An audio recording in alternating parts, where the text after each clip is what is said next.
If you're exhausted, past your breaking point, but still have a million things to do, I have a routine for you. It will help you avoid that massive burnout that you're barreling towards. This was me a few weeks ago. I'm so tired. I just want to sleep. I really just want to sleep. Exhausted, overwhelmed, and very close to a massive burnout. Problem is, I didn't know yet. I just knew I wanted to sleep for at least a week. But the thing is, if I slept for a week, I feel like I still wouldn't have gotten enough rest. Spending an entire month driving long hours will definitely do that. Yeah, I'll tell you about that soon. It turns out that my body was screaming at me, slow down or else. Well, the or else happened. For the past month, I've been driving solo across America. Not the fun road trip type of way, unfortunately. And when I was driving, I tried to do everything like I normally do when I'm home. Even on days when I had to drive 16 hours. I kept feeling that there wasn't enough time in the day or enough days in the week to get what I wanted to do done. And sometimes that made me feel like I wanted to just quit everything, book a ticket to Thailand, and disappear. But I had hope. I was hoping that when I got home, I'd go right back into my regular schedule like nothing happened for the past month and everything would be fine. Yeah, it didn't quite go like that. In hindsight, it's a bit delusional, but we try to do things that make us feel superhuman, right? When I got home, I crashed hard. 3 weeks later, which is now, and I'm just starting to see the light. The burnout hit me like a ton of bricks. If you're not sure what a burnout is, let me explain. According to an article on Psychology Today's website, burnout is a state of emotional, mental, and often physical exhaustion brought on by prolonged or repeated stress, which simply means that your body is just saying, hey, you've pushed me past my breaking point. Please slow down. I cannot take it anymore. I need to rest. But you ignore it because, yeah, the body can take care of itself. You know those people who always say, I'll sleep when I'm dead, or sleep is the cousin of death? Well, they're workaholics, and burnouts tend to love them the most. But overworking yourself with work isn't the only way that a burnout happens. Literally, anything that stresses you for a long time is a culprit. So that means your living situation, your partner, your pets, your parents, or even your friends can cause you to burn out. When you think about it like that, it's a lot to handle. So what can we do to prevent a burnout? Well, you can't fix something if you don't know what's causing it or if you don't know where to start. So that's kind of where you have to start. Figure out what's stressing you, write it down, call it a stress list if you want, but write everything down that stresses you, no matter how small or unimportant it may seem. So starting a stress list does two things.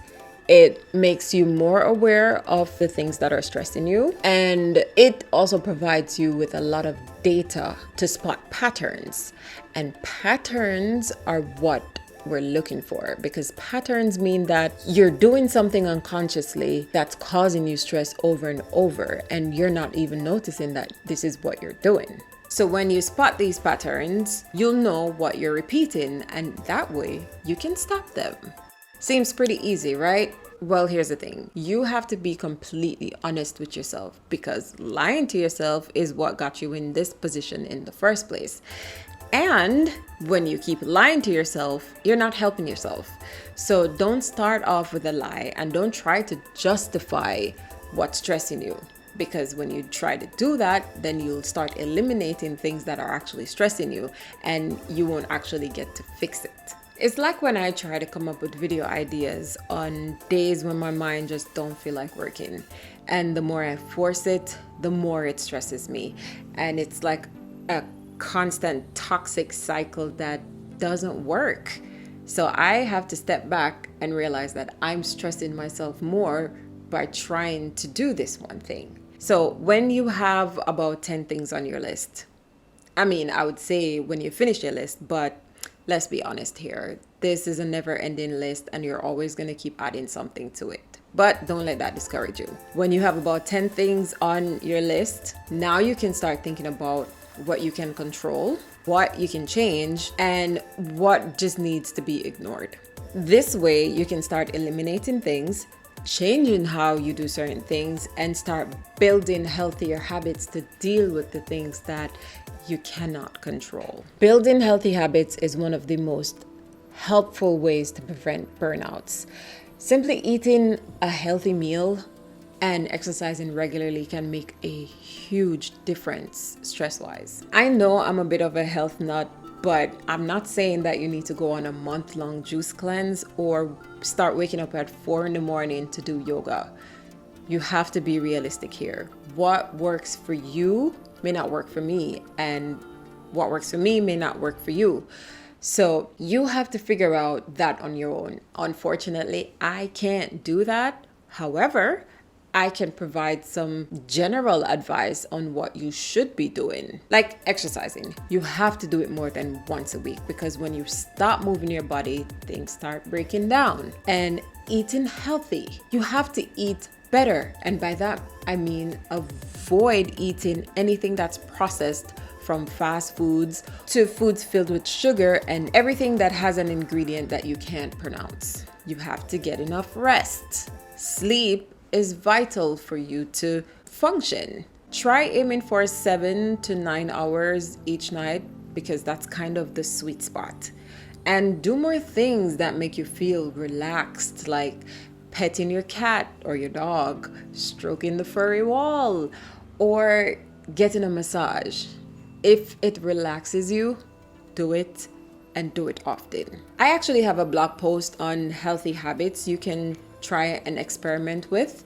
The link is in the description, or if you're watching on your TV, just scan the barcode. Easy access, so you have no excuse. The next thing might seem a little strange, but it's something that we all have to start doing a lot more. We have to start taking breaks. Yeah, you heard that right.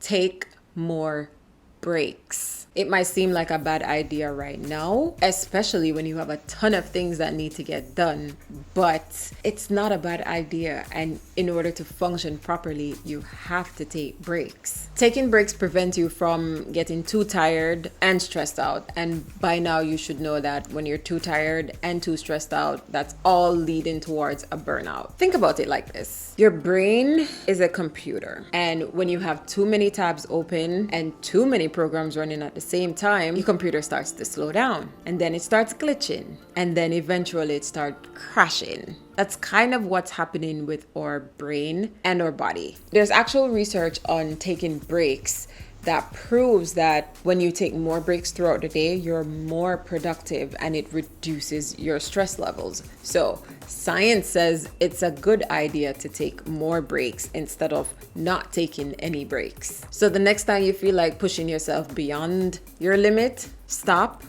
and take a break instead. Go for a walk, eat a snack, or just close your eyes for like 5 minutes. It will help drastically. It makes a huge difference when you choose to keep things simple. And that's the key to making all of this work. You have to keep it simple. If you can't finish something in one day, move it to the next.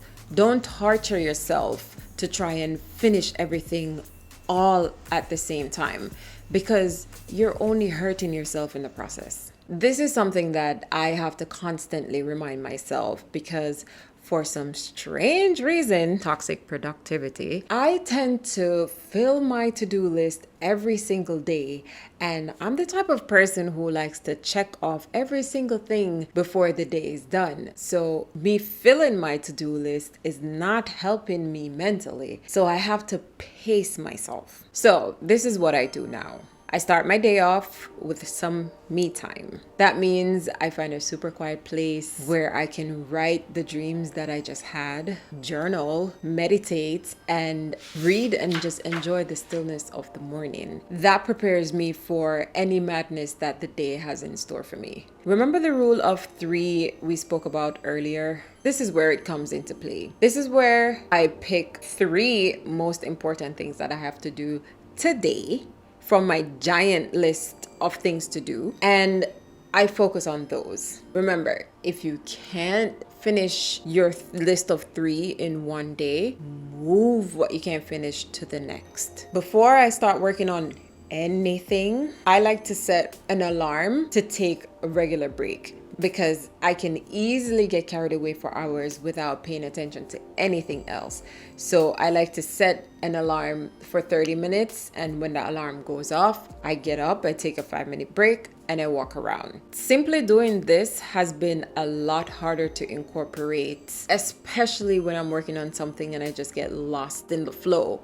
But the breaks do help. It's easy to forget to pay attention to your body and your mind, especially when what you're working on takes all your focus. So during that 5-minute break, it's a good idea to just check in with yourself and check in with your body to see how you feel, and also to see if any of those stressors that you have on your stress list popped up while you weren't paying attention. Another thing that I've started doing that has been a true game changer is I set an alarm to signal the end of the day. And when this alarm goes off, everything work related stops. I actually just moved my time up from 8 o'clock to 6 because I wanted more time to do like reflective journaling or just to relax and do nothing. Remember, consistency is key. I'm still recovering from a massive burnout because I didn't do anything that I just mentioned.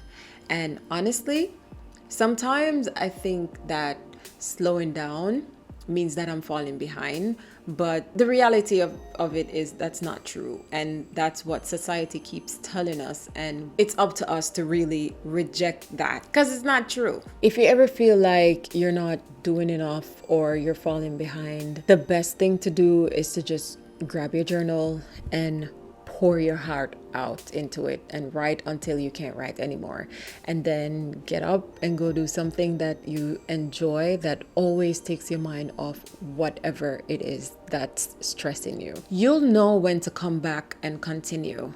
Just follow your instincts. And if you're not entirely sure how to do that, then you should watch this video. It explains exactly how intuition works.